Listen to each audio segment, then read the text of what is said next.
جو بچے ہیں سنگ سمیٹ لو۔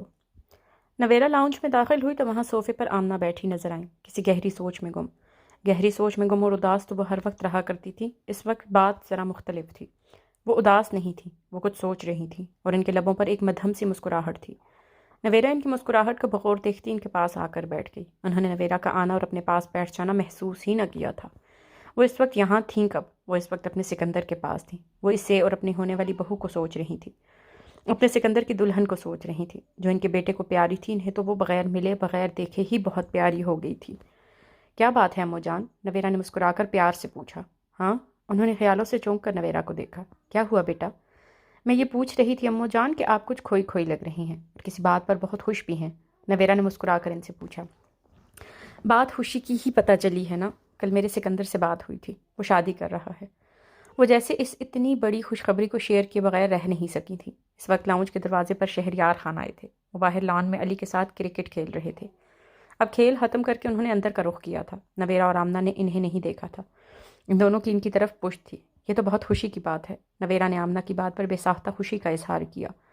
ہاں، بہت خوشی کی بات ہے۔ زندگی میں خوشیوں پر اب میرے سکندر سے زیادہ اور کسی کا حق نہیں۔ میں نے سکندر سے کہا ہے وہ میری ہونے والی بہو کو لے کر کراچی مجھ سے ملوانے لائے، جسے میرے بیٹے نے زندگی کے ساتھی کے طور پر چنا ہے۔ میں اسے جی بھر کر دیکھوں گی، پیار کروں گی اور اس سے یہ بھی کہوں گی کہ میرے بیٹے نے زندگی میں بہت سختیاں کاٹی ہیں، بڑی آزمائشیں برداشت کی ہیں۔ اب تمہیں اسے اتنا پیار دو کہ وہ… بولتے ہوئے آمنہ کی آنکھیں بھر آئی تھیں۔ وہ بھرائے لہجے میں بول رہی تھی، آنسو ان کی آنکھوں سے بہنے لگے تھے۔ ابھی ان کا جملہ پورا ہی نہ ہو پایا تھا کہ شہریار خان کے پیچھے بھاگتا دوڑتا علی بھی اندر داخل ہوا۔ الٹی کر کے کیپ لگائے ہاتھ میں چھوٹا سا بیٹ اور بال پکڑے۔ ماما، میں نے دادا جان کو ہرا دیا۔ علی بھاگتا ہوا ان لوگوں کے پاس آ رہا تھا۔ نویرا اور آمنہ نے فوراً ہی گردن گھما کر دروازے کی طرف دیکھا۔ ان دونوں ہی کی نگاہیں علی پر نہیں شہریار خان پر جا کر ٹھہری تھیں۔ آمنہ کے لب یکدم ہی یوں پیوست ہوئے جیسے وہ کوئی چوری کرتے ہوئے رنگے ہاتھوں پکڑی گئی۔ سکندر کی بات کرنا تو کیا، وہ شہریار خان اور زین کے سامنے کبھی بھولے سے اس کا نام تک نہیں لیا کرتی تھی۔ کجا کہ آج وہ سکندر کی بات کرتے سے یاد کر کے آنسو بہاتے دیکھ لی گئی تھیں۔ وہ فوراً ہی گھبرا کر اپنے آنسو صاف کرنے لگی تھی۔ دادی جان رو رہی ہیں۔ علی اس کے پاس آ کر حیران و پریشان سا آیا۔ نہیں میری جان، انہوں نے علی کو گود میں بٹھا کر پیار کیا۔ نویرا نے قدرے گھبرائی ہوئی ایک نظر آمنہ کو اور پھر سپاٹ چہرے کے ساتھ کھڑے شہریار خان کو دیکھا۔ آئیے نا پاپا، علی نے کتنا تھکایا ہے آپ کو؟ اس نے فوراً ہی صورتحال کو سنبھال کر اس تکلیف دہ خاموشی کو توڑنے کی کوشش کی۔ شہریار صوفے پر ان لوگوں کے نزدیک آ گئے تھے۔ تھکن وکن نہیں ہوئی، ہم دادا پوتے نے خوب انجوائے کیا ہے۔ آج تو دادا نے علی کو ہرا بھی دیا۔ صوفے پر بیٹھتے ہوئے شہریار خان گویا علی کو چھیڑ رہے تھے۔ ان کے چہرے پر لمحہ بھر پہلے کسی بات کا کوئی تاثر موجود نہیں تھا۔ وہ پرسکون اور کمپوز تھے، جیسے ہمیشہ ہوا کرتے تھے۔ علی فوراً ناراضی سے انہیں دیکھتا بولا، جی نہیں، دادا جان ہارے ہیں، میں جیتا ہوں۔ آمنہ علی اور شہریار خان کی نوک چونک پر پھیکے سے انداز میں مسکرائی تھی۔ لیزا پاکستان آ رہی ہے، یہ تو بہت خوشی کی بات بتائی آپ نے۔ کھانے کی میز پر وہ اور عائشہ بیٹھے ہوئے تھے۔ انہوں نے عائشہ کو لیزا کی شادی کے فیصلے اور پاکستان آنے کا بتایا تھا۔ ہاں الحمدللہ، میرا دل بڑا مطمئن ہے۔ ابھی ملا نہیں ہوں اس لڑکے سے، مگر چونکہ یہ کلثوم کا اپنا اکیلی کا فیصلہ ہے، اس لیے مجھے یقین ہے اس نے کسی غلط شخص کا انتخاب نہیں کیا ہوگا۔ اگر کسی کے انفلوئنس میں آ کر اس نے یہ فیصلہ کیا ہوتا تو میں یقیناً پریشان ہوتا۔ میں کلثوم کے لیے بہت فکر مند بھی اسی لیے رہتا تھا کہ مجھ سے ناراضی اور میری ضد میں آ کر جس طرح وہ پچھلے 5 سالوں سے لندن میں اکیلی رہ کر خود کو نقصان پہنچا رہی تھی، کہیں میری ضد میں کسی غلط جگہ شادی کرنے کے لیے تیار نہ ہو جائے۔ وہ خاصے مطمئن اور خوش نظر آ رہے تھے، مگر ان کے چہرے پر ابھی بھی کسی بات کی ٹینشن تھی۔ عائشہ ان سے محبت کرتی تھی، وہ ایک اچھی شریک حیات اور ان کے دکھ درد کی ساتھی تھی، مگر بہت سی باتیں ایسی تھیں جو عائشہ سے بھی شیئر نہیں کر سکتے تھے۔ وہ عائشہ سے کچھ کہنا چاہتے تھے مگر کہنے کے لیے مناسب لفظوں کا انتخاب کر رہے تھے۔ انہوں نے سر جھکا کر اپنی پلیٹ میں چاول ڈالے اور چند نوالے چاولوں کے کھائے بھی تھے۔ یہ چند لمحے سوچنے کے لیے لینے کے بعد انہوں نے عائشہ کو دیکھا۔ تمہاری مریم سے بات ہو تو اسے کلثوم کے پاکستان آنے کا مت بتانا۔ ان کا انداز سنجیدہ تھا۔ کیوں؟ عائشہ نے انہیں حیرانی سے دیکھا۔ اچھا ہے نا، کلثوم اچانک آ کر اسے سرپرائز دے گی۔ انہوں نے اپنا لہجے کی سنجیدگی کو مسکراہٹ میں تبدیل کرنے کی کوشش کی۔ عائشہ جواباً مسکرائی تھی۔ ٹھیک ہے، میں نہیں بتاؤں گی، مگر ان دونوں بہنوں میں پیار اور دوستی اس قدر ہے، دیکھ لیجیے گا لیزا خود اسے بتا دے گی۔ ہاں، کلثوم مریم سے بہت پیار کرتی ہے۔ انہوں نے ایک تھکی ہوئی سانس لے کر گلاس میں اپنے لیے پانی ڈالا تھا۔ اس کا سولو شو کامیابی سے ختم ہو گیا تھا۔ اب وہ فلورنس سے واپسی کی تیاری کر رہی تھی۔ اپنا سامان پیک کرتے ہوئے اس نے سیم کا نمبر ملایا۔ وہ اسے بتانا چاہتی تھی کہ وہ لندن نہیں جا رہی، واپس روم جا رہی ہے، کیونکہ اگلے ہفتے کسی روز وہ پاکستان آ رہی ہے۔ سیم نے اس کی کال ریسیو کی تو ہائے ہیلو کے بعد اس نے اسے اگلی بات یہی بتائی تھی، کیا ضرورت پڑی ہے تمہیں پاکستان آنے کے لیے؟ شادی کرنے کا فیصلہ کر ہی لیا ہے تو روم یا دوحہ کہیں بھی شادی کر لو، تم جہاں کہو گی میں تمہاری شادی اٹینڈ کرنے وہاں آ جاؤں گی۔ وہ فوراً ہی سنجیدگی اور محبت سے بولی، میرا آنا ضروری ہے سیم، میرا مشورہ ہے تم یہاں نہ آؤ، تمہیں پاپا کی نیچر کا پتہ ہے نا، محض اس ضد میں کہ تم ان کی نہیں اپنی مرضی سے شادی کر رہی ہو وہ تمہاری شادی رکوانے کی کوشش کر سکتے ہیں، تم جانتی ہو وہ اپنی منوانے کے عادی ہیں اور اس کے لیے کسی بھی حد تک جا سکتے ہیں، چاہے ان کا ایسا کرنے سے ان کی بیٹیوں کی زندگی برباد ہی کیوں نہ ہوتی ہو۔ سیم بہت جذباتی انداز میں بول رہی تھی، اس کے لہجے میں اس کی محبت اور فکر شامل تھی۔ وہ سیم کی خود سے محبت پر مسکرائی، ایسا کچھ نہیں ہوگا سیم، میری بابا سے بات ہوئی ہے، وہ میری شادی کی بات سن کر بہت خوش ہوئے ہیں، اور اگر وہ خوش نہ بھی ہوتے مجھے تو تب بھی پاکستان آنا ہی تھا۔ سکندر کی فیملی پاکستان میں ہے، وہ مجھے اپنی ماں سے ملوانا چاہتا ہے، ان سے ملنے تو مجھے کراچی آنا ہی تھا۔ اس کی رسانیت سے کی بات کے جواب میں سیم ایک دم ہی غصے اور ناراضی سے بولی، جب تم طے کر چکی ہو تو ٹھیک ہے، جو تمہارے دل میں آتا ہے کرو، وہ چند دنوں سے ملنے والے شخص مجھ سے زیادہ اہم ہو گیا ہے تو ٹھیک ہے، بعد میں پاپا کچھ الٹا سیدھا کریں تمہاری شادی یہاں نہ ہونے دے تو روتی ہوئی میرے پاس مت آنا۔ سیم نے بات پوری کرتے ہی اسے کچھ کہنے کا موقع دیے بغیر کھٹاک سے فون بند کر دیا تھا۔ سیم بہت تلخ اور غصیلے لہجے میں بولی تھی، اس کی آواز اونچی تھی۔ سیم کے غصے اور اس کی تلخی کا اس نے برا نہیں مانا تھا، وہ جانتی تھی سیم اس سے بے تحاشا محبت کرتی تھی، اور اس کی اس بے تحاشا محبت ہی کی وجہ سے وہ اس کی فکر میں مبتلا ہو کر اس پر چلائی تھی، ناراض ہوئی تھی۔ کوئی بات نہیں، وہ کراچی جا کر سیم کو منا لے گی، منا کیا لے گی، اس کی شکل دیکھتے ہی سیم اپنی ساری ناراضگی خود ہی بھول جائے گی۔ صبح کے 5 بج رہے تھے، وہ لیزا کو لینے ایئرپورٹ آیا تھا، وہ اس کے پاس دوحہ آئی تھی، یہاں سے ان دونوں نے مل کر کراچی جانا تھا۔ وہ اسے سامنے سے اپنی طرف آتا دیکھ رہا تھا، وہ پورے 1 ہفتے بعد پھر اس سے سامنے تھے۔ وہ اسے دیکھ کر شریر سے انداز میں بولا، وہ بلیک لوز سا blouse off white linen pant کے ساتھ پہنے تھی، حسین تو وہ تھی، وہ اپنی بھی لگا کرتی تھی۔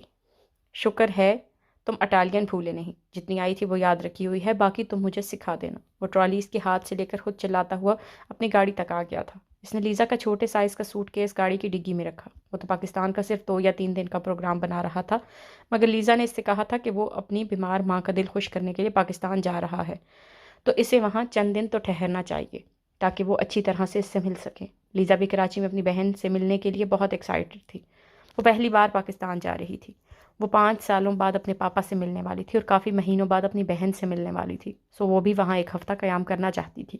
یوں لیزا کے کہنے پر انہوں نے 1 ہفتے کراچی میں رکنے کا پروگرام بنایا تھا۔ انہوں نے کراچی ساتھ جانا تھا اور وہاں سے دوحہ واپس بھی ساتھ ہی آنا تھا۔ ان کے قیام کی مدت اگر لیزا نے طے کی تھی تو آج کس فلائٹ سے لیزا دوحہ آئے گی اور کس فلائٹ سے وہ دونوں کراچی جائیں گے، یہ اس نے طے کیا تھا۔ وہ آج لیزا کے ساتھ بہت سارا وقت گزارنا چاہتا تھا، پتہ نہیں کیوں، مگر اس کا دل چاہا تھا آج جتنا ہو سکتا ہے وہ لیزا کے ساتھ وقت گزار لے۔ اس نے لیزا سے کہا تھا آج صبح سویرے جو سب سے پہلی فلائٹ اسے دوحہ پہنچائے وہ اس سے آ جائے۔ یوں اس وقت جب صبح 5 بجے تھے لیزا اس کے سامنے تھی۔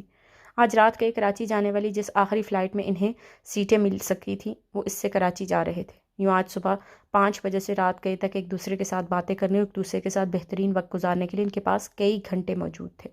کراچی پہنچ کر پتہ نہیں وہ ایک دوسرے سے کتنا مل پائیں گے، کتنا وقت ساتھ گزار پائیں گے۔ گاڑی میں بیٹھنے کے بعد گاڑی سٹارٹ کرنے سے پہلے اس نے اپنی کوٹ کی جیب سے وہ خوبصورت سی ڈبیا نکالی جس میں لیزا کے لیے خریدی انگوٹھی موجود تھی۔ اوہ تم نے رنگ خرید لی سکندر؟ اس نے ڈبیا کھول کر اس کے سامنے کی اور وہ مسکرا کر بولی، ہاں کیسی ہے؟ بہت خوبصورت، پہنا تو دو۔ اس نے جھٹ اپنا ہاتھ اس کے سامنے کر دیا تھا، وہ یہ دیکھ کر بہت خوش ہو رہی تھی کہ وہ رنگ خریدنے والی بات بھولا نہیں تھا۔ اس نے بہت محبت سے اس کا ہاتھ تھام کر اس کی انگلی میں انگوٹھی ڈال دی تھی۔ لیزا مسکراتے ہوئے انگوٹھی سے سجے اپنے ہاتھ کو ہر زاویے سے دیکھ رہی تھی۔ اچھی لگ رہی ہے نا میرے ہاتھ میں؟ ہاں بہت۔ اس نے پیار سے لیزا کو دیکھا۔ چلیں؟ اس کی خوشی کو محسوس کرتے ہوئے خود بھی مسکرا رہا تھا۔ لیزا نے سر اس بات میں ہلاتے ہوئے کہا، چلو۔ وہ اسے لے کر اپنے فلیٹ آ گیا تھا۔ راستے بھر وہ اسے اپنی ایگزیبیشن کی باتیں بتاتی رہی تھی یا پھر اپنی بہن کا ذکر کرتی رہی تھی جس سے ملنے کے لیے وہ بہت ایکسائٹڈ تھی۔ نینی نے اسے دعا پیار کہلوایا تھا، وہ جو اسے لیزا سے راستے میں پہنچا دیا تھا۔ انہوں نے یہ وعدہ بھی کیا تھا کہ وہ ان دونوں کی شادی میں ضرور شریک ہوں گی۔ وہ چابی لگا کر اپنے فلیٹ کا دروازہ کھول رہا تھا، لیزا اس کے ساتھ کھڑی تھی۔ اس کی طرف مسکرا کر دیکھتے ہوئے یکدم ہی اسے احساس ہوا کہ اس کا فلیٹ لیزا کی شایان شان نہیں۔ اس کا دل ایک دم ہی بھج سا گیا، اسے یہ خیال پہلے کیوں نہیں آیا؟ وہ دروازہ کھول چکا تھا۔ آؤ، لیزا نے اس کے ساتھ اندر قدم رکھے۔ تمہارے روم والے فلیٹ کے مقابلے میں میرا فلیٹ چھوٹا ہے، مجھے پتا ہے تم اسے دیکھ کر مایوس ہو رہی ہوگی، میں شادی سے پہلے کہیں اس سے بڑا فلیٹ لے لوں گا۔ اس کے لہجے میں افسردگی در آئی تھی۔ وہ دونوں اندر داخل ہو چکے تھے۔ اس نے فلیٹ میں ایک ڈرائنگ روم تھا جو وہ عموماً لیونگ روم کے طور پر استعمال کیا کرتا تھا۔ اس کے ساتھ ہی کچن اور ایک بیڈ روم تھا۔ کیا ہو گیا تمہیں سکندر؟ تمہارا فلیٹ بہت اچھا ہے، میرے لیے ہر وہ جگہ خوبصورت ہے جہاں تم میرے ساتھ ہو۔ وہ جس قدرے برا مان کر بولی تھی، وہ جس کے چہرے کو بغور دیکھ رہا تھا۔ بیلا، میں اپنی الجھی بکھری زندگی کی وجہ سے پریشان سا ہو جاتا ہوں، کہیں تمہیں مایوس نہ کر دوں۔ یقین کرو میری جاب اور سیلری بہت اچھی ہے، میں اچھی سے اچھی جگہ بھی افورڈ کر سکتا ہوں، بس میں نے کبھی اپنے فلیٹ کو گھر سمجھا ہی نہیں، کبھی گھر سمجھ کر اسے سجانے سنوارنے کی ضرورت ہی محسوس نہیں کی، مگر اب دل چاہنے لگا ہے کہ زندگی کو ترتیب دینے کا، ایک بہت بڑا بہت خوبصورت سا گھر ہو جہاں ہم دونوں رہیں۔ میں تمہارے لیے دنیا کی ہر نعمت اکٹھی کر لینا چاہتا ہوں۔ وہ رک رک کر یوں بول رہا تھا جیسے اسے کوئی خوف ہو، اندیشہ ہو کہ وہ سوچ رہا ہے وہ کبھی ہو نہیں سکے گا۔ لیزا اور وہ کبھی ساتھ زندگی گزار نہیں پائیں گے۔ لیزا اسے بغور دیکھ رہی تھی۔ تم خواب دیکھنے سے ڈرنا چھوڑ دو سکندر، تمہارے سارے ڈر غلط ثابت ہوں گے، اس بار تمہاری زندگی میں کچھ برا نہیں ہوگا۔ وہ اس کے ہاتھ کے اوپر اپنا ہاتھ رکھ کر بولی۔ جو وہ اس سے کہہ نہیں پایا تھا وہ اسے بھی سمجھ چکی تھی، وہ اسے زندگی میں سب کچھ اچھا ہونے کا یقین دلا رہی تھی۔ مجھے تھوڑا وقت دینا لیزا، میں برسوں سے اندھیروں میں رہنے کا عادی ہو چلا ہوں، زندگی کے ہنگاموں اور رونقوں سے میں نے خود کو سالوں سے دور کر رکھا ہے۔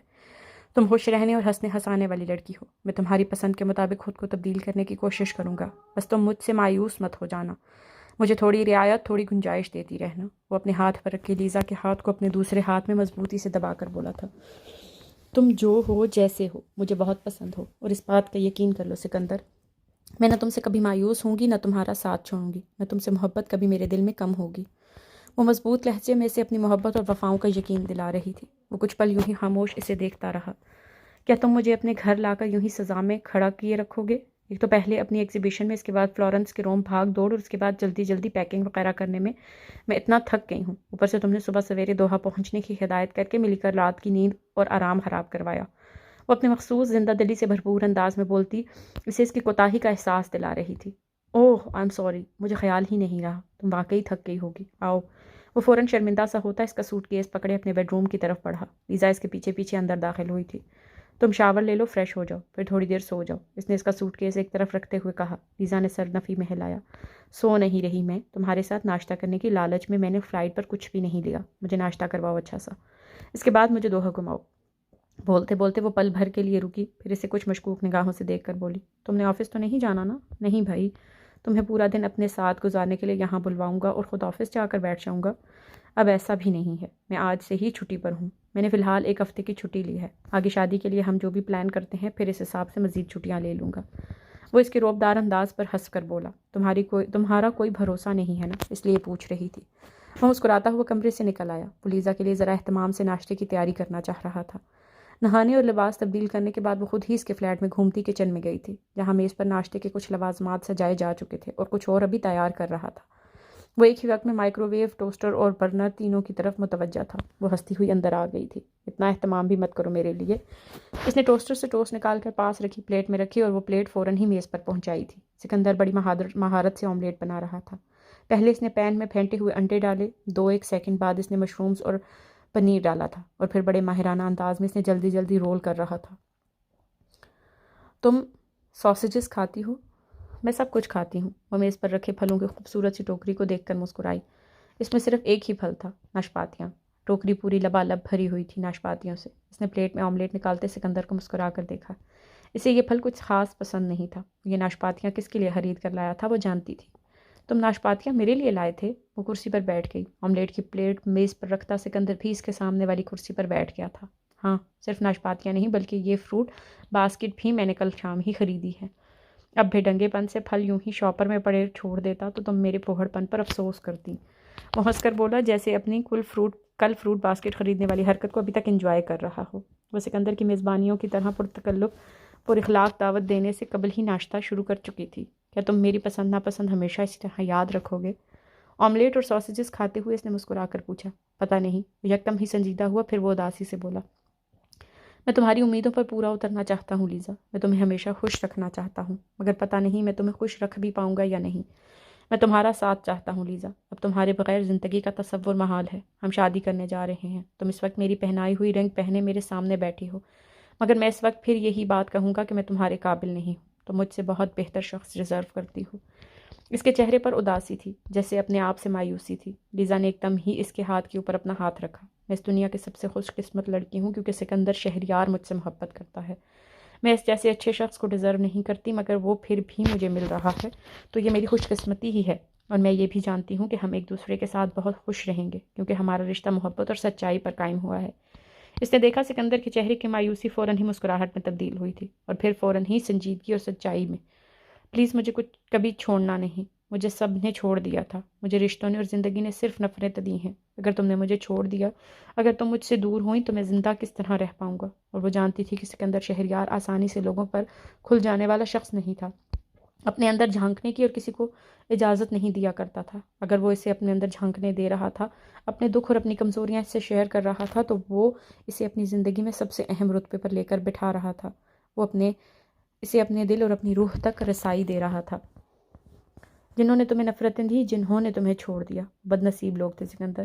یہ تمہاری نہیں، ان کی بد نصیبی ہے کہ وہ تمہیں چاہ نہ سکے۔ تم سے تو صرف محبت کی جا سکتی ہے سکندر۔ سکندر کا دکھ، اس کا کرب محسوس کرتے ہوئے اس کی آنکھوں میں نمی آ گئی تھی، اس کی آواز بھر آ گئی تھی۔ وہ ٹکٹکی باندھے بالکل خاموش اسے دیکھے جا رہا تھا۔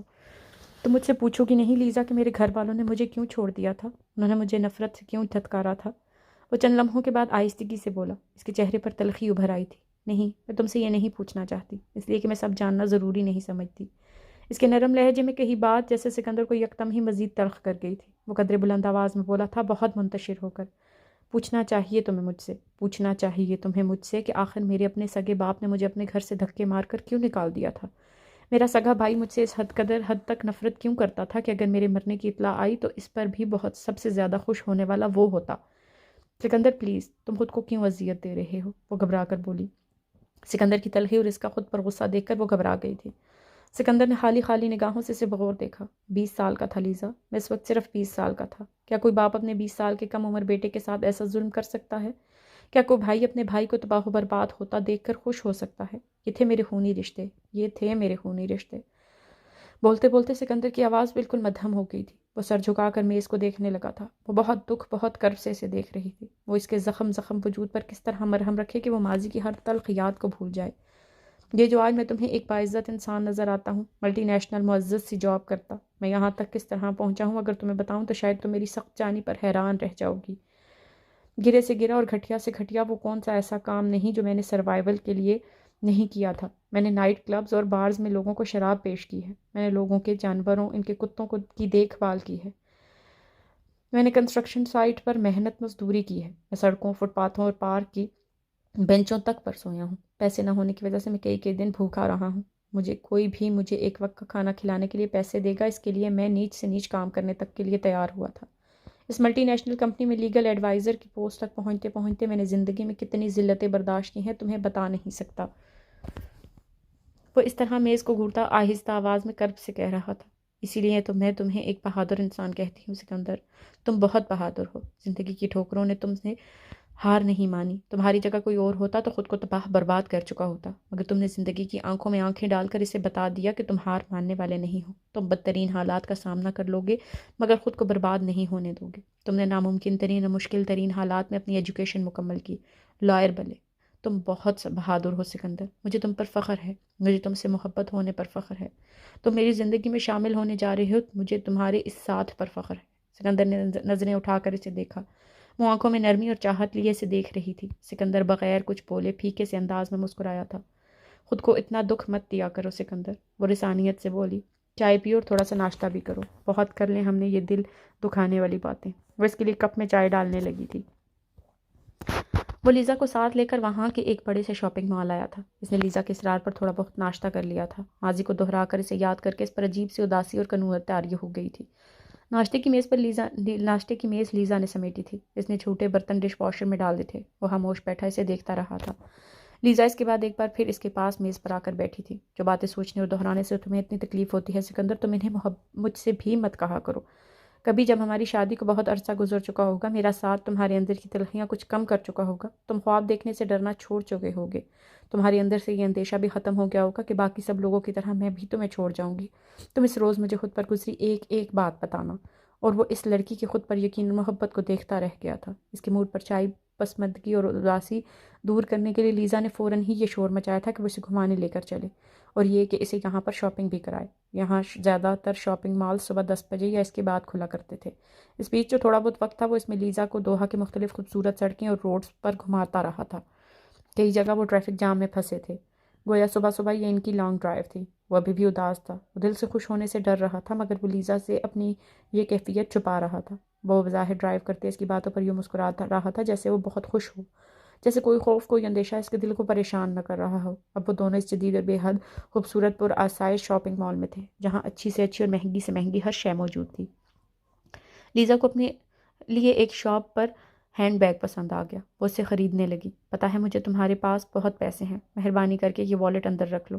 اسے پیمنٹ کرنے کے لیے والیٹ نکالتا دیکھ کر وہ قدر روب سے بولا، اس نے خود اس کی پیمنٹ کی تھی، میری شاپنگ کی پیمنٹ تم کرو گے؟ وہ دونوں بیگ خرید کر شاپ سے باہر نکلے تو لیزا نے مسکرا کر اس سے پوچھا، ہاں؟ وہ اس کے ساتھ چلتے ہوئے سنجیدگی سے بولا، یہ تو بہت فائدے کی بات ہے، اب تو میں دل بھر کر اور خوب مہنگی شاپنگ کروں گی۔ کسی نوعمر لڑکی کی طرح خوشی اور ایکسائٹمنٹ کا اظہار کرتے ہوئے بولی۔ وہ اسے دیکھ کر ہنس پڑا۔ لیزا کے لیے وہ بیگ خریدنا اسے اچھا لگا تھا۔ اس کا موڈ خوشگوار ہونا شروع ہو گیا تھا۔ یہاں چلیں۔ ایکسیلیٹر پر چڑھ کر وہ دونوں اگلی منزل پر آئے تو وہاں ایک گفٹ شاپ دیکھ کر لیزا اس سے بولی۔ اس نے سر اس بات میں ہلا دیا۔ وہ دونوں اس شاپ میں آ گئے تھے۔ وہ مختلف ڈیکوریشن پیسز دیکھ رہا تھا اور لیزا دوسری طرف کچھ اور دیکھ رہی تھی۔ سکندر یہ دیکھو، یہ میں تمہارے لیے لے رہی ہوں۔ وہ بہت ایکسائٹڈ سی اس کے پاس آئی تھی۔ اس نے سر گھما کر اس کی طرف دیکھا۔ اس کے ہاتھ میں قیمتی لکڑی سے بنی ایک خوبصورت اور بڑی سی چابی تھی جسے الماری یا میز پر سجایا جا سکتا تھا۔ اس پر سنہری حروف میں کندہ الفاظ پڑھ کر وہ ہنسے بغیر رہ نہیں سکا تھا۔ Only you hold the key to my heart. یہ تم میرے لیے خریدو گی؟ وہ کہکا لگا کر ہنسا تھا۔ ہاں، یہ میں تمہارے لیے لے رہی ہوں، کی ٹو مائی ہارٹ۔ اس میں ہنسنے والی کیا بات ہے؟ وہ اس کے کہکا لگا کر ہنسنے پر قدرے برا مان کر بولی، پتہ ہے ٹین ایجڈ لڑکے اور لڑکیاں ایک دوسرے کو اس طرح کے بچکانہ تحفے دیتے ہیں۔ وہ ہنوز ہنس رہا تھا۔ اب اگر ٹین ایج میں مجھے کسی سے محبت نہیں ہوئی تھی تو کیا میرے دل میں کوئی ارمان ہی نہیں ہوں گے؟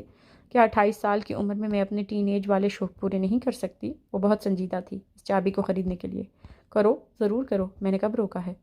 مگر میں یہ تمہارے لیے لے رہی ہوں۔ میں چاہتی ہوں تم اسے اپنے کمرے میں اپنے بیڈ سائڈ ٹیبل پر سجاؤ، جیسے ہاں تم نے وہاں سیمورائی کا مجسمہ اور میرا بنایا کارڈ سجا کر رکھا ہوا ہے، کیونکہ you are the only one who hold the key to my heart. تم وہ واحد آدمی ہو جس کے پاس میرے دل کی چابی ہے، وہ بے حد سنجیدگی سے بولی تھی۔ لے لو بیلا، میں اسے بہت سنبھال کر اور سجا کر رکھوں گا۔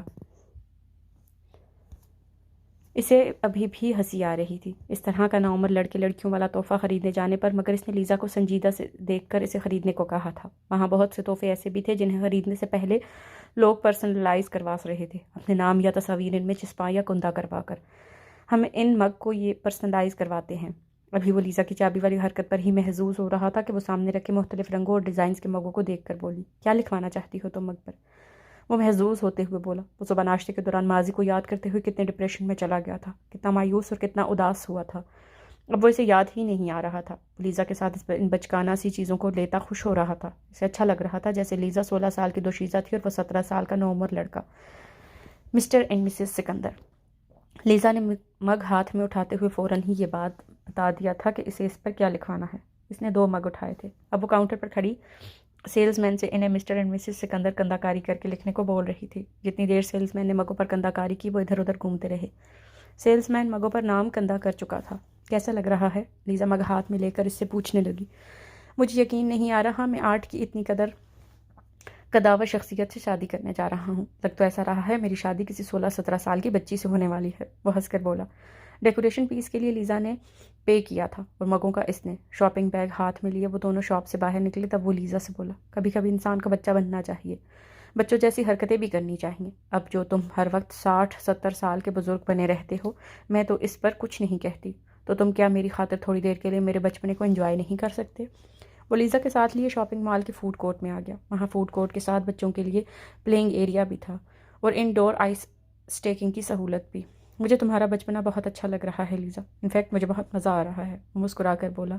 لیزا بھی جواباً مسکرائی تھی۔ کیا کھاؤ گی؟ کچھ بھی کھلا دو۔ برگر کھاؤ گی یا پھر ٹیمپورا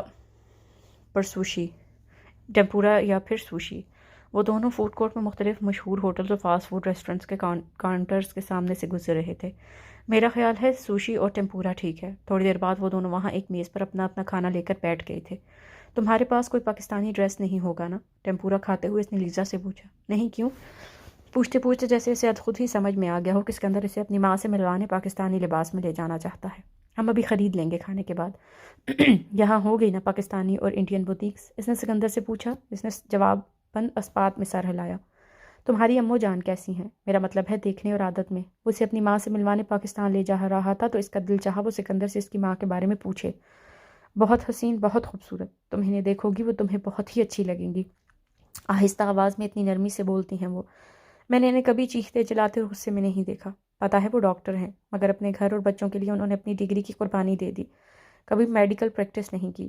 ماں کے بارے میں بولتے ہوئے اس کے چہرے پر از خود ہی نرمی اور محبت بکھر گئی تھی۔ وہ بہت جذباتی سا ہو کر بول رہا تھا۔ تم انہیں امو جان کہتے ہو نا؟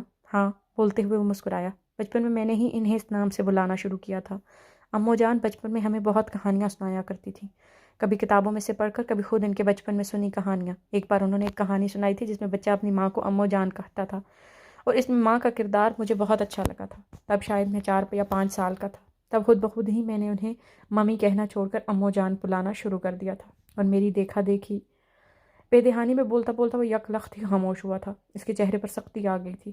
بہت خوبصورت نام ہے امو جان، لیزا نے فوراً ہی مسکرا کر کہتے ہوئے یوں ظاہر کیا جیسے اس کا بولتے ہوئے چپ ہو جانا اور بے سوچے سمجھے کیا بولنے جا رہا تھا سمجھا ہی نہ ہو۔ وہ پھیکے سے انداز میں مسکرایا۔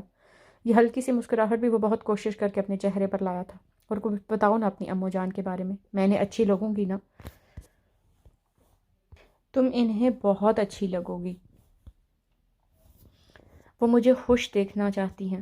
تم تو ہو ہی بہت خوبصورت، لیکن اگر میں نے کوئی عام سی لڑکی بھی اپنے لیے پسند کی ہوتی وہ اسے بھی پسند کرتی، کیونکہ وہ ان کے بیٹے کی پسند ہوتی۔ لیزا اس کے بات پر مسکرائی تھی۔ تمہاری باتوں سے مجھے لگ رہا ہے تمہاری امو جان بہت اچھی ہیں۔ میرا دل چاہ رہا ہے میں ان سے جلدی سے ملوں۔ میرا بھی دل چاہ رہا ہے۔ پتہ ہے میں ان سے پہلے ان سے 4 سال قبل ملا تھا۔ تب وہ ہاسپٹل میں ایڈمٹ تھی، ان کی سرجری ہوئی تھی۔ اس پوری رات میں ان کے ساتھ رہا تھا۔ اس روز میں پورے 8 سالوں بعد ان سے ملا تھا۔ ان 8 سالوں میں میرا ان سے کسی بھی طرح کا کوئی رابطہ نہیں رہا تھا۔ وہ مجھے یاد کر کر کے اتنی بیمار پڑ گئی تھی، ان کی صحت ابھی بھی زیادہ ٹھیک نہیں رہتی۔ اس کے لہجے میں ماں کی محبت اور اس کی صحت کی فکر تھی۔ کیا خدا نخواستہ کینسر؟ لیزا نے تشویش سے پوچھا۔ نہیں، اس کا الحمدللہ کوئی مسئلہ نہیں ہے۔ ہر 2-3 مہینے بعد اس حوالے سے ان کی ٹیسٹ وغیرہ اور ڈاکٹرز کے پاس تفصیلی چیک اپ ہو جاتا ہے۔ اس طرح سے اطمینان ہے، مگر ان کی طبیعت اکثر خراب رہتی ہے۔ کبھی بلڈ پریشر، کبھی شوگر، کبھی کولیسٹرول، کبھی کچھ اور کبھی کچھ۔ صحت کا مسئلہ انہیں مسلسل رہتا ہے۔ اپنی صحت کا مسلسل وہ مجھے زیادہ بتاتی نہیں ہے، مگر مجھے پتہ ہے وہ بہت کمزور ہو گئی ہیں۔ میں نے انہیں 4 سالوں سے دیکھا نہیں ہے لیزا۔ لیزا نے میز پر رکھے اس کے ہاتھ کے اوپر اپنا ہاتھ رکھا۔ فکر مت کرو، وہ بالکل ٹھیک ہوں گی اور تمہارے آنے کا جان کر بہت خوش ہوں گی۔ تم ان سے ملو گے، ان کی طبیعت اپنے آپ بہتر ہو جائے گی۔ لیزا مسکرا کر اسے یقین دلا رہی تھی۔ اس نے جواباً مسکرا کر سر ہاں میں ہلایا تھا۔ فوڈ کورٹ سے اٹھ کر وہ دونوں اس مال میں موجود ایک بوتیک میں آ گئے تھے۔ وہاں انڈین اور پاکستانی ملبوسات موجود تھے۔ پسند لیزا نے کیا تھا، دلوایا اس نے تھا۔ کڑھائی کی ہوئی پنک کلر کی خوب گھیر والی فراک، چوڑی دار پاجامے اور دوپٹے کے ساتھ اس نے اس کے علاوہ بھی لیزا کو کافی کچھ دلوایا تھا۔ تمہارا بہت پیسے خرچ ہو گئے نا؟ دل بھر کر شاپنگ کرنے کے بعد جب وہ دونوں مال سے باہر نکل رہے تھے تب وہ معصومیت سے آنکھیں پٹپٹا کر بولی۔ وہ اس کے اس مصنوعی معصومیت پر مسکرایا۔ پتہ ہے لیزا، تمہارے لیے کچھ خرید کر مجھے کتنی خوشی ہو رہی ہے۔ میں زندگی میں پہلی بار خود سے وابستہ کسی رشتے کے لیے کچھ خرید رہا ہوں۔ مجھے اپنے اندر بڑی نئی سی خوشی اور زندگی کی امنگ محسوس ہو رہی ہے۔ اس سے دل کی باتیں کہنا اسے بہت اچھا لگ رہا تھا۔ اب جو وہ سوچتا تھا، جو محسوس کرتا تھا، بے جھجک اس سے شیئر کر لیا کرتا تھا۔ اس نے اسے بوتیک سے اپنی امو جان کے لیے بھی قیمتی جوڑا خریدا تھا۔ پسند لیزا کی تھی۔ اب لیزا کو دوحہ کا سی سائڈ دیکھنا تھا۔ ڈھیر ساری شاپنگ کر کے وہ دونوں فارغ ہوئے تو دوپہر کا اختتام اور شام کا آغاز ہوا چاہتا تھا۔ وہ اسے لے کر کارنیش سے پہنچا تو شام ہو چکی تھی۔ وہاں حسب معمول جاگنگ ٹریک پر لوگ جاگنگ کر رہے تھے۔ سمندر کے ساتھ ساتھ چہل قدمی کرنے کے لیے بنائی کی خوبصورت روش پر لوگوں کی ایک بڑی تعداد چہل قدمی کرتی نظر آ رہی تھی۔ پام کے درختوں کی چھاؤں میں بینچوں پر بھی بہت سے لوگ بیٹھے تھے۔ کثیر المنزلہ اور جدت کی حامل عمارتوں کا منظر بھی بہت خوبصورت نظر آ رہا تھا۔ وہ دونوں وہاں چہل قدمی کرنے لگے۔ ہم نے ایک بات ابھی تک طے نہیں کی، آہستہ قدموں سے چلتے اس نے لیزا سے کہا۔ وہ اس کی طرف دیکھ رہا تھا۔ کیا؟ تمہاری جاب کا کیا ہوگا؟ میں نے تم سے پوچھے بغیر از خود یہ فرض کر لیا کہ تم لندن چھوڑ کر دوحہ آ جاؤ گی۔ ہاں تو ٹھیک سوچا تم نے، وہ مسکرا کر بولی۔ تو کیا تم اپنی جاب چھوڑ دو گی؟ تمہاری جاب بہت اچھی ہے لیزا، مگر جس سے میں شادی کر رہی ہوں وہ بھی تو بہت اچھا ہے، وہ اسی کی ٹون میں فوراً بولی تھی۔ جاب کا کوئی مسئلہ نہیں ہے سنور سکندر، میں ایک کامیاب آرٹسٹ ہوں۔ شادی کے بعد گھر سے اور تم سے بچہ آنے والے ٹائم میں پینٹنگز بنایا کروں گی۔ اپنی ایگزیبیشنز کی تیاریاں کیا کروں گی، اور اگر مجھے لگا مجھے گھر پر بوریت ہو رہی ہے، ٹائم نہیں گزرتا، تو میں یہاں دوحہ میں کسی آرٹ اسکول یا کالج میں جاب کر لوں گی۔ مگر تمہیں اپنی لندن میں جاب بہت پسند ہے، تم صرف اپنی اس بہترین جاب کی وجہ سے لندن چھوڑ کر روما میں سیٹل نہیں ہوتی، صرف سال کے 2 مہینے روما میں گزارتی ہو۔ اگر روما سے اتنی محبت کے باوجود تم لندن میں اپنی جاب چھوڑ کر روما میں سیٹل نہیں ہوئی، تو کیا یہ تمہارے ساتھ زیادتی نہیں ہوگی کہ تم میری خاطر اپنی بہت اچھی جاب چھوڑ دو؟ وہ بہت سنجیدگی سے بولا تھا۔ میں تم سے اتنی محبت کرتی ہوں سینیور سکندر کہ تمہاری خاطر کچھ بھی کر سکتی ہوں، تمہاری خاطر کچھ بھی اپنا سکتی ہوں، تمہاری خاطر کچھ بھی چھوڑ سکتی ہوں۔ وہ بہت شدت اور سچائی سے بولی۔ اس کا لفظ اس کے دل پر چبھی اس کی محبت کی شدتوں کا اظہار کر رہا تھا۔ ایک پل اس کی طرف دیکھتے اس کی والہانہ محبت کو محسوس کرنے کے بعد یکدم ہی اس کا دل شرارت پر آمادہ ہوا، جیسے ایک دم ہی وہ بہت خوش ہو کر دل شریر ہوا تھا۔ تم میرے لیے کیا کیا چھوڑ سکتی ہو؟ کچھ بھی۔ تم میرے لیے پینٹنگ چھوڑ سکتی ہو؟ ہاں۔ روما جانا چھوڑ سکتی ہو؟ ہاں۔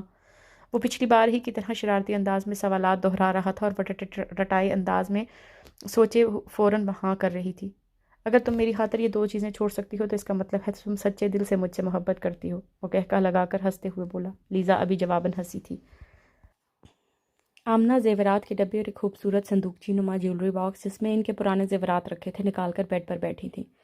ڈبوں میں قدر نئے ڈیزائن کے زیورات، جبکہ صندوقچی میں ان کے خاندانی زیورات تھے۔ کل برسوں بعد ان کا بیٹا سکندر ان سے ملنے آ رہا تھا، ان کی ہونے والی بہو کو ان سے ملوانے کے لیے۔ وہ کل اپنے بیٹے اور اپنی بہو سے ملیں گی۔ وہ اپنے بہو کو اپنے زیورات میں سے کوئی زیور دینا چاہتی تھی۔ وہ بہت خوش تھیں۔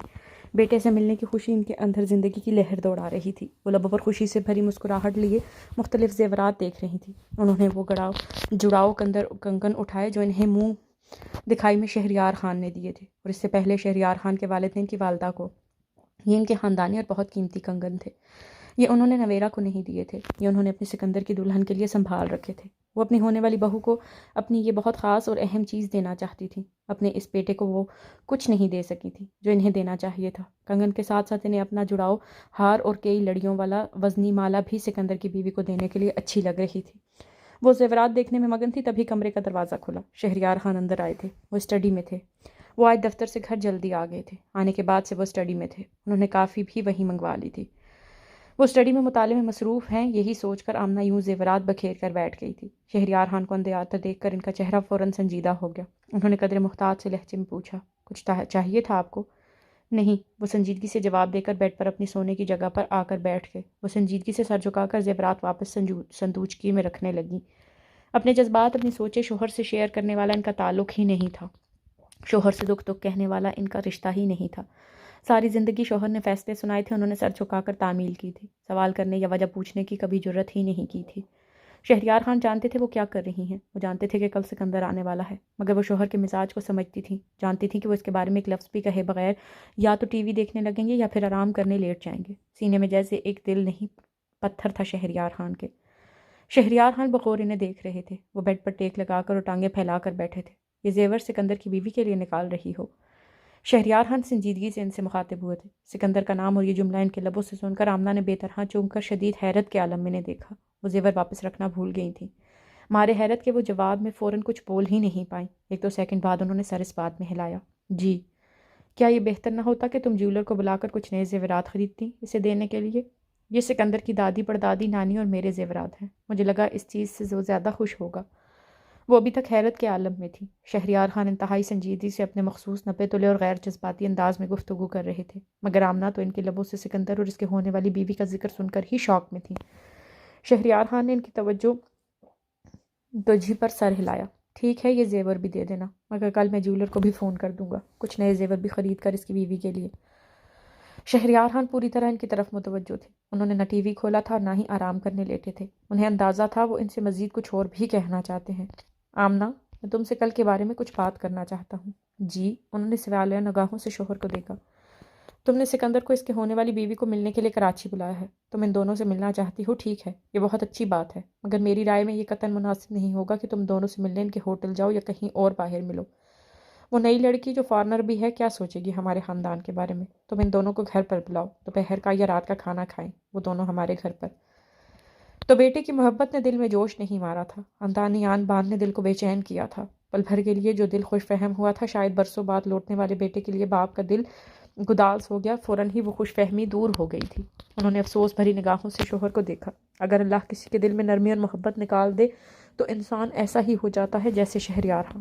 دل چاہا تھا انہیں جھنجھوڑے، پوچھے کہ کیا دل نام کی کوئی چیز ان کے سینے میں موجود نہیں ہے۔ بیٹے کی زندگی برباد کر دی اور آخر میں فکر رہی تو اپنی چھوٹی آن شان اور بان کی۔ وہ گھر نہیں آئے گا، وہ مجھ سے ملنے کے لیے آنے پر اس شرط پر راضی ہوا ہے کہ میں اسے گھر نہیں بلاؤں گی۔ وہ نظریں جھکا کر بظاہر زیورات کو ڈبوں میں رکھتے محتاط لہجے میں بولی تھی۔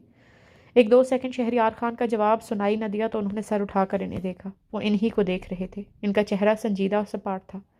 ٹھیک ہے تو یوں کر لیتے ہیں، ان دونوں کو کل ہمارے فارم ہاؤس پر بلا لو، میں، تم، نویرہ اور علی وہاں جائیں گے۔ زین نہ جانا چاہے تو اس کی مرضی۔ میں غلام احمد سے کہہ دیتا ہوں کسی اچھے ہوٹل کو کھانے کا آرڈر کر دے گا۔ تم کھانے میں جو بھی ڈشز رکھوانا چاہتی ہو یا باربیکیو وغیرہ کروانا چاہتی ہو وہ سب غلام احمد کو بتا دینا۔ اس لڑکی پر ہمارے خاندان کا اچھا تاثر پڑنا چاہیے۔ اسے پتہ چلنا چاہیے کہ وہ کس بڑے خاندان کی بہو بننے جا رہی ہے۔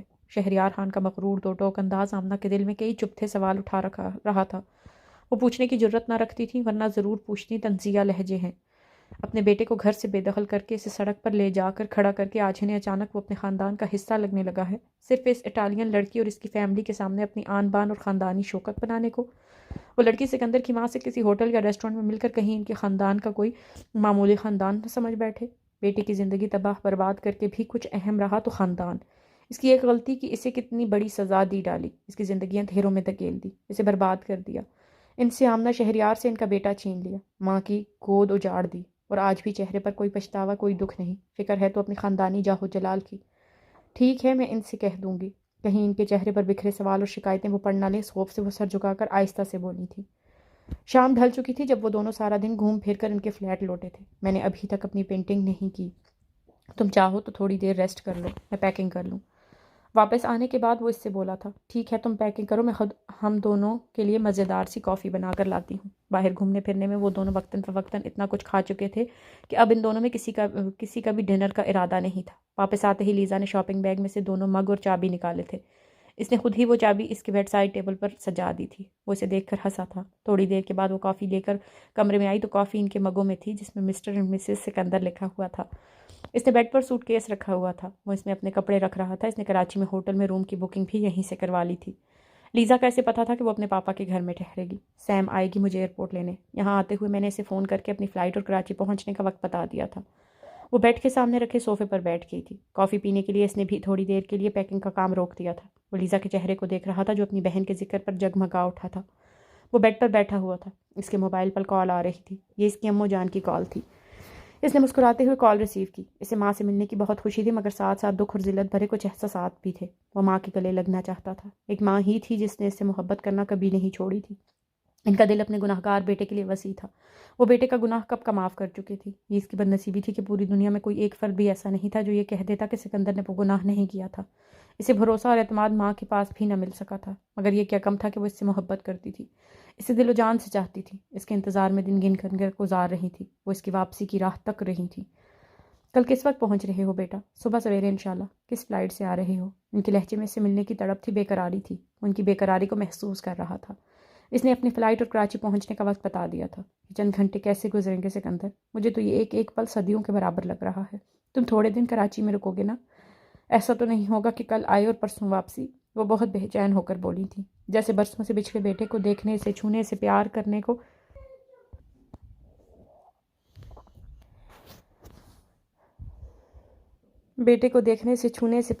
کو ان کی مامتا بری طرح تڑپ رہی تھی۔ جی امو جان، میں تھوڑے دن رکوں گا کراچی میں، آپ فکر نہ کریں۔ اس نے تشکر بھری نگاہوں سے اپنے سامنے بیٹھی لیزا کو دیکھا تھا۔ لیزا کے کہنے پر اس نے ایک ہفتے کا پروگرام بنایا تھا، ورنہ شاید اس وقت انہیں یہ بتا کر وہ محض 2 یا 3 دنوں کے لیے آ رہا ہے، وہ ماں کے دکھے ہوئے دل کو مزید دکھانے کا باعث بننا تھا۔ لیزا مسکراتے ہوئے اسے دیکھ رہی تھی۔ تم مجھ سے بہت ساری دیر کے لیے ملو گے نا؟ مجھے تم سے بہت ساری باتیں کرنی ہے بیٹا، مجھے جی بھر کر دیکھنا ہے۔ ان کی آواز رند گئی تھی۔ وہ بولتے بولتے ایک دم یوں چپ ہوئی تھی جیسے خود کو رونے سے روک رہی ہوں۔ میں آپ سے بہت ساری دیر کے لیے ملوں گا امو جان، جب تک کراچی میں رہوں گا ہم روز ملیں گے اور بہت ساری باتیں کریں گے۔ وہ ماں کا کرب محسوس کرتے ہوئے رسانیت سے بولا تھا۔ کراچی سے واپس آ کر ہم فوراً شادی کر لیں گے، میں اب تمہیں لندن یا روم واپس نہیں جانے دوں گا۔ وہ دونوں ایئرپورٹ جانے کے لیے فلیٹ سے نکل رہے تھے، تب وہ لیزا کا ہاتھ تھام کر بولا۔ اس کی آنکھوں میں جذبات کی شدت تھی۔ دیکھا میری محبت کا اثر، تم بھی رومانٹک ہوتے جا رہے ہو۔ وہ ہنس کر بولی، تمہارے جیسا رومانٹک میں ابھی بھی نہیں ہوں۔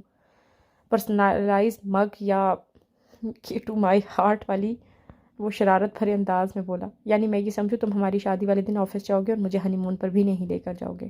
اس نے مصنوعی ناراضی سے گھورا۔ ہو سکتا ہے ایسا ہی ہو، وہ لاپرواہی سے شانے اچکا کر بولا۔ کر کے تو دیکھو تم ایسا، حشر کر دوں گی میں تمہارا۔ ہونے والے شوہر کی کیا رسپیکٹ کی جا رہی ہے، سبحان اللہ! وہ اس کی دھمکی پر کہکا لگا کر ہنس پڑا۔ اسے نیند نہیں آ رہی تھی۔ تمام دن اس سے اس موضوع پر کس نے بات نہیں کی تھی، پھر بھی وہ جانتا تھا کہ صبح سکندر امو جان سے ملنے کراچی آ رہا ہے۔ اس نے آج شہریار خان کو نویرا سے گفتگو کرتے بھی سنا تھا، جو وہ کل سکندر اور اس کے ہونے والی بیوی کے فارم ہاؤس پر دعوت کے انتظامات کے حوالے سے کر رہے تھے۔ شہریار خان کو امو جان کی بیماری نے اس حد تک توڑ دیا تھا کہ وہ ان کا دل خوش کرنے کے لیے سکندر کی شکل دیکھنے کو راضی ہو گئے تھے۔ جو بھی ہو، کم از کم وہ سکندر کی شکل نہیں دیکھنا چاہتا تھا۔ اسے اپنی بیوی اور بچے کے بھی وہاں جانے پر اعتراض تھا، مگر آج بھی ان کے گھر میں حکم شہریار خان کا ہی چلتا تھا۔ اگر وہ ان کے حکم کے خلاف جا کر اپنی بیوی اور بچے کو روک لیتا تو یقیناً شہریار خان سخت غصے اور برہمی کا اظہار کرتے، اور امو جان جو برسوں بعد اتنی خوش نظر آ رہی تھیں، ان کی خوشی دکھ اور آنسوؤں میں بدل جاتی۔ لہٰذا نویرا اور علی کے کل شہریار خان اور امو جان کے ساتھ فارم ہاؤس جانے پر اس نے خاموشی اور بے نیازی والا رویہ اختیار کر لیا۔ بہت کڑوی سچائی تھی یہ، مگر تھی سچائی۔ اسے ماننی پڑ رہی تھی کہ اس نے پورے 12 سال بعد اپنی امو جان کو اتنا خوش دیکھا تھا۔ اتنا خوش وہ اس کے ہارورڈ سے لا پاس کر لینے پر بھی نہیں ہوئی تھی، اس کی شادی پر بھی نہیں ہوئی تھی، علی کے پیدائش پر بھی نہیں ہوئی تھی۔ جس شخص سے سبب یہ خوشی تھی، اس سے اتنی جتنی بھی نفرت تھی، مگر اپنی ماں کی ہنسی اور اس کی خوشی سے اپنی جان سے بڑھ کر عزیز تھی۔ وہ ماں کے دل کی یہ خوشی اور چہرے کی یہ ہنسی سدا قائم دیکھنا چاہتا تھا۔ اپنی بیوی اور بچے کو ماں باپ کی خاطر سکندر اور اس کے ہونے والی بیوی سے ملنے دے سکے، اتنی وسعت وہ کوشش کر کے اپنے اندر پیدا کر چکا تھا۔ سکندر کو نفرت سے سوچتے ہوئے آج پھر اسے مریم پوری طرح یاد آ رہی تھی۔ کہاں ہوگی وہ؟ سکندر شہریار صرف اس کا نہیں، وہ مریم کا بھی مجرم تھا۔ اس کے تصور میں بار بار 12 سال پہلے کا وہ دن آ رہا تھا، جب مریم اس سے ہمیشہ کے لیے جدا ہو گئی تھی۔ جس کے سبب وہ اس سے جدا ہوئی تھی، وہ شخص آنے والی صبح واپس آ رہا تھا۔ وہ دونوں جہاز میں ساتھ بیٹھے تھے۔ جہاز میں بیٹھتے ہی سکندر بالکل گمسم اور چپ چاپ سا ہو گیا تھا۔ وہ اسے ڈسٹرب نہیں کر رہی تھی۔ وہ جانتی تھی سکندر اس وقت اپنی امو جان کو سوچ رہا ہے۔ وہ آج برسوں بعد ان سے ملنے والا ہے۔ اس کے دل کی عجیب حالت ہوگی۔ 4 سال قبل وہ اس کی شدید بیماری میں اس سے ملا تھا۔ آج وہ نہ جانے کتنے سارے احساسات ایک ساتھ اپنے دل میں پیدا ہوتے محسوس کر رہا تھا۔ اسے اپنا تلخ اور غم سے بھرا ماضی بھی شدت سے یاد آ رہا تھا۔ سکندر کو شاید اس وقت خاموشی درکار تھی، سو اسے خاموشی فراہم کر کے وہ خود سیم کو سوچنے لگی تھی۔ سیم اس سے خفا تھی۔ اس نے روم سے دوحہ روانہ ہونے سے قبل اسے کال کر کے اپنی کراچی آمد کا ٹائم بتایا تھا۔ اس نے ٹھیک سے بات نہیں کی تھی، فون بھی فوراً ہی بند کر دیا تھا۔ محمود خالد سے جاننے کے لیے وہ کب اور کس فلائٹ سے پہنچ رہی ہے فون کیا تو اس نے ٹائم نہیں بتایا تھا۔ کہہ دیا تھا کہ ابھی اس نے سیٹ بک نہیں کروائی ہے۔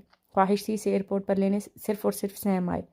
سیم سے ایئرپورٹ پر مل کر پھر وہ محمود خالد کے گھر چلی جائے گی۔ اس روز فون پر وہ محمود خالد کے جذباتی باتوں کے حصار میں آ گئی تھی۔ بعد میں روم جا کر اس نے سوچا تو اسے لگا سیم ٹھیک کہتی ہے۔ ان کے پاپا کو ان بہنوں سے اپنی مرضی کے فیصلے کروانے آتے ہیں۔ اس سے جذباتی انداز میں باتیں کر کے اسے اس بات کے لیے آمادہ کروا لیا کہ وہ کراچی آ کر ان کے پاس ٹھہرے۔ وہ ان کے گھر پر ٹھہرے گی، مگر اپنی زندگی کے کسی بھی معاملے میں انہیں آج بھی ایک لفظ نہیں کہنے دے گی۔ وہ بیڈ پر لیٹی ہوئی تھی۔ انہوں نے آج ایک پل کے لیے بھی پلکیں نہیں جھپکی تھیں۔ اس وقت سکندر ہوائی جہاز میں ہوگا، اس کے ساتھ لیزا بھی ہوگی۔ انہوں نے زیر لب بہت پیار سے یہ نام لیا۔ وقت کاٹے نہیں کٹ رہا تھا۔ بے قرار ہو کر وہ اٹھ کر بیٹھی۔ فجر میں ابھی وقت تھا۔ سوچا تہجد کی نماز ہی ادا کر لی جائے۔ وہ بغیر کوئی آہٹ کوئی شور پیدا کیے بیڈ سے خاموشی سے کھڑی ہو رہی تھی۔ کیا ہوا آمنہ؟ نیند نہیں آ رہی کیا؟ شہریار خان کی آواز پر وہ چونک کر مڑی۔ وہ بھی جاگ رہے تھے؟ جی۔ وہ ان سے یہ نہیں کہہ سکی کہ روز غم انہیں سونے نہیں دیتے تھے، آج خوشی میں انہیں نیند نہیں آ رہی۔ آج ان کی عید کا دن ہے۔ ان ماں بیٹے نے جو بن باز کاٹا ہے، آج اس کے ختم ہونے کا دن ہے۔ مختصر سا جی کہہ کر وہ باتھ روم کی طرف جانے لگی تھی جب شہریار خان کی آواز نے انہیں روک لیا۔ سکندر کس وقت پہنچ رہا ہے؟ 1.25 گھنٹہ باقی ہے۔ وہ ان کی طرف دیکھ کر آہستگی سے بولی۔ کیا ایئرپورٹ جانا چاہتی ہو اس سے ملنے؟ آمنہ کو اپنے کانوں پر یقین نہیں آیا۔ وہ حیرت سے شہریار خان کو دیکھ رہی تھی۔ جی، کیا میں چلی جاؤں؟ انہوں نے محتاط سے لہجے میں اپنی خوشی چھپاتے ہوئے پوچھا۔ ہاں چلی جاؤ، مگر اتنی صبح سویرے تمہارا ڈرائیور کے ساتھ جانا مناسب نہیں۔ میں تمہیں لے چلتا ہوں۔ شہریار خان سنجیدگی سے بولتے ہوئے اٹھ کر بیٹھ گئے تھے۔ وہ بے تحاشا حیران ہوئی تھی۔ ٹھیک 15 منٹ بعد وہ شہریار خان ایئرپورٹ جانے کے لیے گھر سے نکل چکے تھے۔ شہریار خان گاڑی چلا رہے تھے۔ سڑکوں پر اس وقت ٹریفک نہ ہونے کے برابر تھا، اس لیے وہ دونوں ایئرپورٹ جلدی پہنچ گئے تھے۔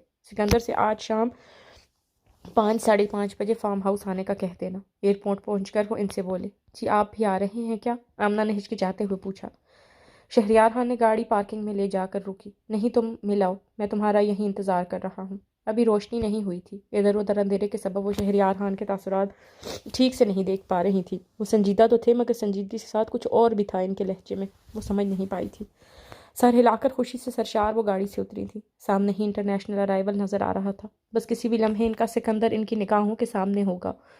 وہ دل ہی دل میں مسلسل دعائیں مانگ رہی تھی، یا اللہ مجھے خیریت سے میرے سکندر سے ملا دے۔ سامنے سے مسافر ٹرالیاں چلاتے باہر نکلتے نظر آ رہے تھے۔ وہ جو سامنے سے اس طرف آتا نظر آ رہا تھا وہ ان کا سکندر ہی تھا، خوبصورت، وجیح، بھرپور، توانا مردان کا بیٹا۔ ان کا دل فخر اور خوشی سے بھر گیا۔ انہوں نے دل ہی دل میں ماشاء اللہ کہا، نظر کی دعا پڑھ کر دور سے اس پر دم کی۔ ان کی نگاہیں اس پر سے ہٹ نہیں رہی تھیں۔ ان کے ساتھ چلتی لڑکی کو انہوں نے ابھی تک توجہ سے دیکھا بھی نہیں تھا۔ ان کا دل تیز تیز دھڑک رہا تھا، خوشی کے سنبھالے نہیں سنبھل رہی تھی۔ سکندر ان کی نظروں کے سامنے تھا، ان کا بیٹا ان سے ملنے ان کے پاس آ چکا ہے۔ ایک پل انہیں خوشی سنبھالنے میں لگا تھا، اگلے پل وہ دیوانہ وارث کی طرف پڑی تھی۔ سکندر نے امو جان کو دیکھ لیا تھا۔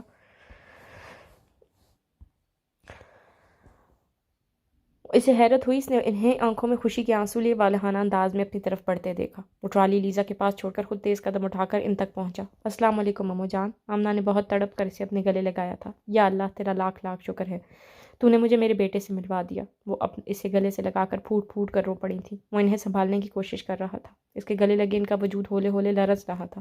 ان کا مضبوط اور توانا بیٹا اپنی بیمار اور غم سے نڈھال ماں کو سہارا دیے کھڑے تھا۔ اس نے لیزا کا اپنے اور امو جان کے پاس آ کر کھڑے ہونا محسوس کیا تھا۔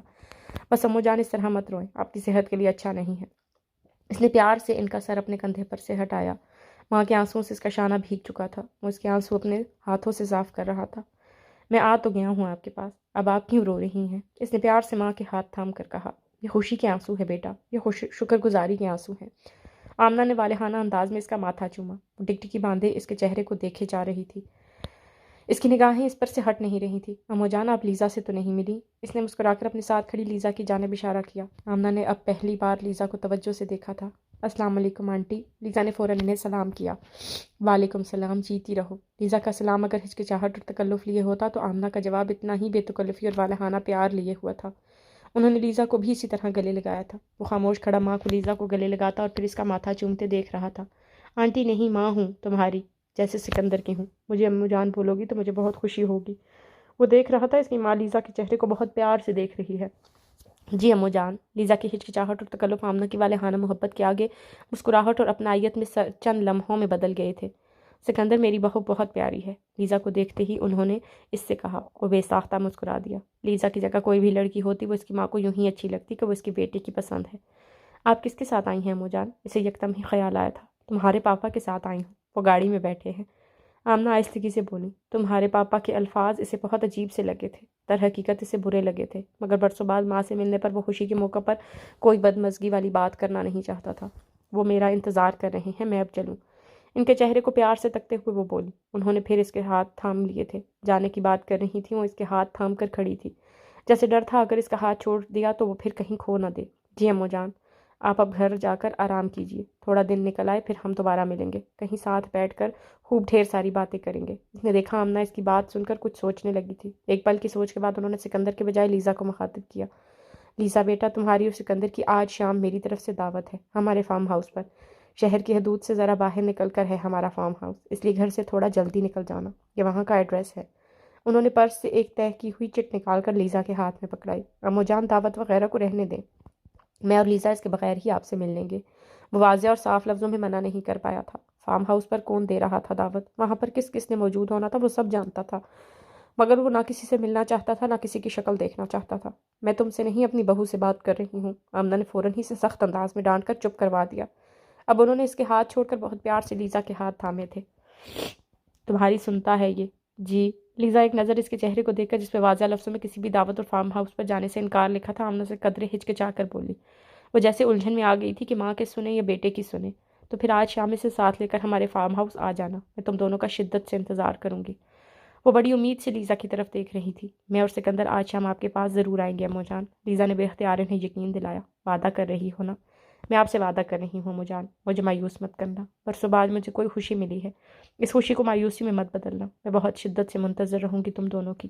امو جان، ہم دونوں آپ کے پاس ضرور آئیں گے، آپ فکر مت کریں، لیزا پر یقین لہجے میں محبت سے بولی۔ جیتی رہو بیٹا، اللہ تمہارے وجود سے میرے بیٹے کے گھر کو سدا سجائے رکھے۔ تم دونوں کا دامن خوشیوں سے بھر دے۔ وہ ایک بار پھر والہانہ انداز میں لیزا کو پیار کر رہی تھی۔ آنکھوں میں نمی لیے وہ التجا کرتی نظروں سے سکندر کو دیکھنے لگی۔ انہوں نے بے اختیار اسے پھر گلے لگایا تھا۔ ان کی پرنم سی آنکھوں میں بے آواز اس سے مخاطب تھی۔ نہ ماں ایک لفظ بولی تھی، نہ جواب میں اس نے کچھ کہا تھا، بس نگاہیں نگاہوں سے مخاطب تھیں، اپنا درد اور کرب ایک دوسرے کو بتا رہی تھی۔ میں چلتی ہوں۔ چند سیکنڈ بعد خود پر قابو پا کر وہ گلوگیر لہجے میں بولی۔ وہ خاموش کھڑا رہا تھا۔ لیزا انہیں خدا حافظ کہہ رہی تھی۔ وہ واپس پلٹ گئی تھی۔ وہ اسی طرح ساکت تھا۔ لیزا اس کے ساتھ کھڑی خاموشی سے دیکھ رہی تھی۔ آئی ایم سوری سکندر، میں جانتی ہوں تم امو جان کی دعوت ایکسیپٹ نہیں کرنا چاہتے تھے، مگر وہ جس طرح کہہ رہی تھی انکار کرنے کے لیے پتھر کا دل چاہیے تھا۔ وہ بہت دکھی ہیں سکندر، ان کا دل خوش کرنے کے لیے یہاں تک آ گئے ہو تو اب وہ جہاں بلا رہی ہیں صرف ان کا دل خوش کرنے کے لیے وہاں بھی چلو۔ اگر ہم نہیں گئے تو ان کا دل بہت دکھے گا، ہم نہیں گئے تو وہ کتنا روئیں گی۔ لیزا نے اس سے آہستگی اور نرمی سے کہا۔ وہ پھیکے سے انداز میں سر ہلا کر مسکرا دیا۔ ہم شام میں چل رہے ہیں نا؟ لیزا نے امید سے اسے دیکھا۔ ہاں، وہ ایک تھکی ہوئی لمبی سانس لے کر بولا۔ سیم نہیں آئی تمہیں لینے؟ تم نے کہا تھا وہ تمہیں لینے آنے والی ہے۔ اس نے یکدم ہی موضوع تبدیل کر دیا تھا۔ ہاں، پتہ نہیں کیوں، اب تک تو اسے آ جانا چاہیے تھا۔ لیزا نے ارد گرد ہر طرف نگاہیں دوڑائی تھی۔ تم فون کر لو لیزا۔ سر ہاں میں ہلا کر فوراً ہی اپنی بہن کو فون ملانے لگی تھی۔ کیا ہوا؟ کئی بار کوشش کرنے کے بعد بھی جب لیزا اس سے رابطہ نہیں ہو سکا تب اس نے پوچھا۔ بیل جا رہی ہے مگر سیم کال ریسیو نہیں کر رہی۔ اس کے لینڈ لائن نمبر پر بھی کال ریسیو نہیں ہو رہی۔ اس نے دیکھا لیزا کے چہرے پر مایوسی آ گئی تھی۔ ہو سکتا ہے اس کی آنکھ نہ کھلی ہو۔ اس نے لیزا کو تسلی دینا چاہی۔ میرے آنے پر اس کی آنکھ نہ کھلی ہو؟ تمہیں پتہ ہے سکندر، سیم مجھ سے کتنا پیار کرتی ہے۔ میں زندگی میں پہلی بار پاکستان آئی ہوں۔ میرا آنا سیم کے لیے اتنا معمولی واقعہ نہیں ہو سکتا کہ وہ سوتی رہ جائے۔ وہ قدر حفقی سے بولی۔ لیکن اب تم اس طرح یہاں کھڑی تو نہیں رہ سکتی نا۔ چلو میں ہوٹل جاتے ہوئے پہلے تمہیں تمہارے پاپا کے گھر ڈراپ کر دیتا ہوں۔ وہاں جا کر تم پتہ کر لینا کہ سیم تمہیں لینے کیوں نہیں پہنچ سکتا۔ سکندر رسانیہ سے بولا۔ لیزا نے جواباً سر اس بات میں ہلا دیا۔ وہ دیکھ رہا تھا لیزا کے چہرے پر مایوسی سی پھیل گئی ہے۔ وہ اپنی بہن کے لیے ایئرپورٹ نہ آنے پر دکھی ہو گئی تھی۔